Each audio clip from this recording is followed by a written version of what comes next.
Let's go. We'll start in Atlanta for the Cubs and the Braves. Chris Sale was outstanding again. Sale, you said something 8 about strikeouts, Cy Young 6 the other day, and I was watching him thinking, if he wins, he might win. Did you see him forget the outs? yeah. Anyway. He leads Major League Baseball with 8 starts of at least 6 innings and 2 earned runs or less. Ian Happ in the 8th. I cannot hit with his card in MLB The Show. Really? I can't, but the real Ian Happ has no problem. It's good. 2-0 Craig Counsell. Chicago, and then Daniel Palencia. By the way, the Braves took 2 of 3 against the Dodgers and then 2 of 3 against the Cubs. Good point. This was Warren. interesting, though. They had Sale on the mound. The Cubs were able to snatch this with Ben Brown That's a big on the win mound. for them. This was a Counsell Cubs special. win 2-0. How about Ranger Suarez facing his former team, the Philadelphia Phillies, in Boston? And he was really good. Edmundo Sosa. Here you go. Next batter, Trey Turner, more of the same. Suarez said afterwards, I wanted to lock in on the game. Didn't want to get too focused on that. Speaking of locked in. 7 games in a row. He's got an OPS of over 1,100 at Fenway Park. Jarren Duran flies out or strikes out. Philly's going to be slow play this. Be right back. Phillies win 3-1. They are 12-4 under Don Mattingly. And during this 7-game stretch for Kyle Schwarber, he has raised his slugging percentage by almost 100 points. Despite that, by the way, they're still 9 games back in the East, despite the Phillies' recent wins. We're not even concerning ourselves. Yeah, let's just get in. Let's just play good baseball. Well, nine games is nothing. I got it, but they've been winning. The That's Braves right. are just All right, let's jump back into the highlights. How about the Mets? They're hot. Yeah. What did you say when you walked in? A.J. Ewing. I'm in on this kid. The phenomenal A.J. Ewing. Ooh. And his dad in the stands loves his son's first career home run. Congratulations to the Ewing family. And then Juan Soto. Yep, that'll work. Brings in Carson Binge. Same inning, the fresh maker, Mark Vientos. His 6th home run of the year. You know what was interesting, Dero?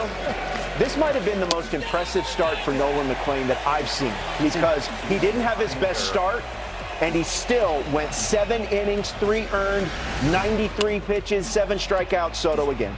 Grinder, Nolan. The Mets come back in every game of this series sweep from multiple runs and get the sweep, beating the Tigers 9-4. Our top story. And A.J. Hinch was upset. He was. He was. And it's his birthday today. He said, don't you point at me. Mariners, Astros, So Luke Raley. close when they argue. 3-run homer. They're like this. His 10th. You better have a breath mint. Yordan Alvarez hits his 14th. But it wasn't enough. You just can't. You can't with Seattle, Robert. You can't. Mitch Garver. So Mitch Garver, real quick. Mitch Garver, he's now going to be getting a lot of reps with Cal Raleigh. Cal Raleigh's down. But to your point, guys, the Astros' 248 runs allowed are the 3rd most in team history through their first 45 games of the season. Sleep on Luke Raley. Mark Capalbo was trying to send me Luke Raley skybox, but J.J. Bleday won. J.J. Bleday carried the day. He won the Nats, day. Reds avoid the sweep in a big way. Bleday, a 3-run homer, his 5th. Chase Burns is Chase Burns. Yeah, 2 pitches, guys. 2 pitches for a starter. That's hard to do. 95 pitches, 7 strikeouts, 6 shutty. The ERA is 1.87. But Bleday, 3rd career multi-homer game, his 1st since September of last year when he was with the A's. Reds win big, 15-1. We had good vibes going in today. Nap broke out the Tito Speedo and kind of had a good feeling going in.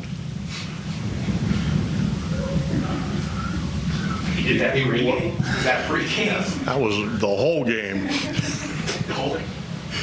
Poor guy. When did you break out the Tito Speedo? I tried it this spring and I almost suffocated. Oh my gosh. Tito said he knew it was going to be a good day because of the Tito Speedo. Would you ever? I initially said Don't yes. consider it. You would rock one like France. But if you're again, in this country, I would not. Do you have enough tush to carry a Speedo? I mean, dicey. Sometimes it's all about what's in the front.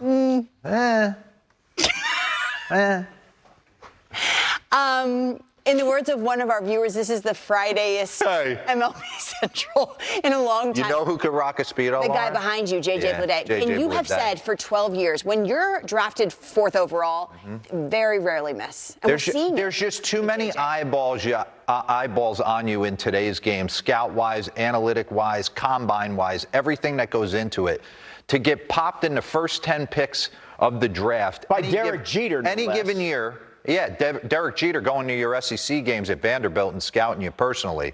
And there not be something that could be unlocked to give you moments. I'm sorry, the talent is just too undeniable. And he had a huge game yesterday. It's been a grind. Everybody's journey's a little bit different. I want to dive into JJ Bleday because he's made some wholesale changes at the plate. And it's a game of constant tinkering in the box to find what gets your best swing off. And it seems like coming out of Vanderbilt, he couldn't be more confident. And then you get into pro ball, there's this aggressive rush to the big leagues, and it doesn't pan out. You start changing your swing. Grass might be greener on the other side, but you go back to the 2019 MLB draft top 10. You don't get popped in the top 10, 4 overall, and at no point was he getting out of the top 10, even past 5 overall going into the draft. Look at the names from Adley Rutschman. Witt went 2nd. Vaughn, Milwaukee. Riley Green hits 3rd for the Tigers. C.J. Abrams is playing his tush off. Nick Lodolo, these are all big leaguers. Shea Langoliers is fighting for an MVP in the early going into the American League. So, big company right here. I want to get into his ABs yesterday, show you what he's doing a little bit differently. We talk about this all the time. Pause this for me real quick. Every at-bat leads to the next at-bat. I'm sure Foster Griffin, they had the scouting report, they had the hitters meeting, but until you get into the box, I don't know if there's any history here. Until you see what his fastball does, his cutter, his slider, what it looks like, then you get in the box, have your first AB, it leads to the next couple. So run this. First AB, he ends up punching out right here. He's going steady diet, cutter, slider, 4-seamer. Eventually punches his ticket, but look at the reaction right there. Run that back and show me his reaction. Does this look like a guy who thinks he can't barrel something up today? Nope. He's chapped he didn't hit that. He knew he pulled off just a little bit. So now let me make the adjustment. It kind of bleeds into the next AB. Same set of pitches. 4-seam heaters, cutters away, sliders away. He gets something on the plate. Again, just misses it. So the punch leads to the fly out, leads to the I don't have to think anymore. I know what every pitch does. I can be aggressive if he's up and over the heart of the plate, and that's exactly what he was with a cutter, and he launched this thing. That ball was absolutely crushed. So now he's sitting 1 for 3 with a 3-run bomb. He comes up for his 4th at bat. More of the same. I just got to get him on the plate. Should have challenged that. He ends up challenging the wrong pitch. In a 2-2 count, bring him down. See you later. Little backdoor slider, backdoor cutter, and he has been really good for this team. I want to get into his side angle because I love what he's doing. I pause this real quick. I was your generic high school, college hitter, sit there and fight, come off my backside and fight. And eventually you get to a place where guys can execute pitches, you have a weakness, and the higher you get, they exploit it. So you got a decision to make. You got to make a wholesale change. I never understood what it meant to get engaged into my backside until Rudy Jaramillo, my hitting coach in Texas, showed me a toe tap. Some guys leg kick, some guys toe tap, some guys step back, whatever it is to feel the engagement of your backside. So now you know you can release and go and get your A swing off. It unlocked me. Watch what he's doing, more of the same. This was not something he did. Right, pause. He's ready. You are in your most athletic, powerful position right there. All he has to do is see baseball and go. Run it.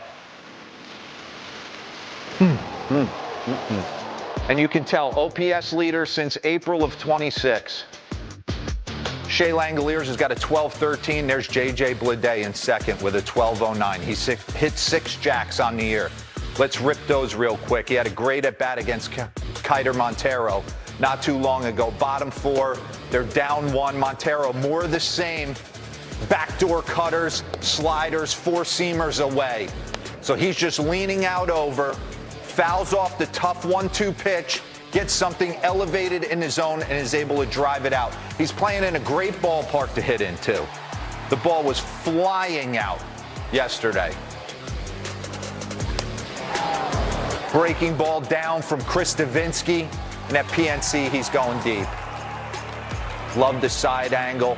We're going to get into it, the adjustments he's made batting stance-wise. Here's a 1-1. Edward Cabrera in Wrigley. Started him with a breaking ball in the at-bat. Gets it again and goes deep. Jamison Tyon, more of the same. Kind of change-up that hangs top of the zone. Expected WOBA. I want to say this right because, Seth, this measures the quality of your contact, all-encompassing. Of course. Okay? We all know that. Yeah, expected WOBA. We knew Jordan was on top. Yeah. J.J. Bleday, Aaron Judge, Ben Rice. Wow. And Shea Langoliers. There you go. All right, I want to show some wholesale changes that he's made in the box. So leave this here for a second before you start. 2022, he's up with the Marlins. You're going to see an aggressive leg kick. 2025, we used to talk about this. The more spread out you get, the more you're putting a Band-Aid on a flaw in your swing. I don't mind 2 strikes getting spread out, but you're telling me you're in an athletic position to make a move to the baseball right there? Not necessarily. And then kind of the hybrid, condensing 2022 when he was feeling super frisky, thought he could get a leg kick off, to 2025 where he's really trying to minimize the movement, to this hybrid now incorporating a toe tap. Run this. Pause. Look at the size of this leg kick when he first broke in. Wow. Run it. Great hack right there on the right-hand side. And he's made some adjustments. You can run it again. We'll get into his batting stance graph. Wow. You could tell he's opened way up in 2026 as opposed to 2025. Standing pretty similar in the box, depth-wise. Hot change me, bro. Here we go. Swing and stance comparison. Bat speed is jumped up. So obviously he's put his body in a better position to fire. It's jumped up almost 3 miles an hour. Fast swing percentage, he's getting his A hack off 50% of the time. Open stance angle, 27 degrees open. But what caught my eye, bring up the side-by-side real quick. Pause this. What I love is what he did. This is Michael Young 101, Texas Rangers. What I love what Bleday's doing, and something I think he should consider, you can use this, the toe tap, in count leverage. No strikes, 1 strike, boom. This one's for me. I tell this to the kids all the time. When you got no strikes and 1 strike on you, get selfish. That's your AB. You get 2 strikes on you, I need you to be a team player. I like that. I need you to move. I need you to put the ball in play. So watch this, right? We're going to go toe tap and count leverage, and then we're just going to eliminate and set the foot down with 2 strikes. I think eventually, as the season progresses and you can run this, he can use this swing when he's ready to go deep. And then I don't mind you going back to 25 with 2 strikes on you to even minimize more movement. Let's hope he's found it, man. He's walking more than maybe he's striking Cincinnati's out. caught something here. You don't go 4th overall if there's nothing in there. I was locked in on your J.J. Bleday information, and while I was doing that, Robert was Googling. What were you Googling? If you were thinking about wearing a Speedo for the first time, it's going to feel a little exposing, but according to Google, it's surprisingly comfortable, and more importantly, it offers superior drag-free movement